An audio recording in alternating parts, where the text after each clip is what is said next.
Magandang araw sa inyong lahat at welcome sa aking channel. Excited na si Kim Chiu sa kanyang paparating na movie kung saan kasama niya si Paulo Avellino.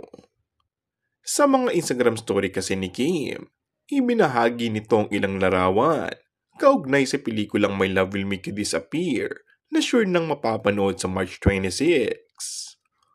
In fairness, hindi pa man nagsushowing ang movie, ay may kasunod agad na bagong serye sina Kim at Paulo matapos ang Korean adaptation ng What's Wrong with Secretary Kim. Ngunit this time daw ay hindi na remake ang pagsasamahan nila ng aktor. Isa rin ito sa kinumpirma ng ad from head ng ABS-CBN na si Eric Jansalot sa kanyang Instagram account ngayong araw.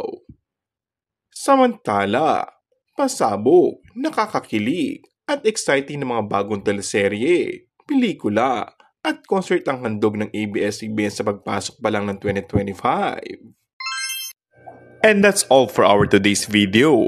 Kung bago ka lang sa aking channel ay mag-subscribe at pindutin na rin ang notification bell. Maraming salamat!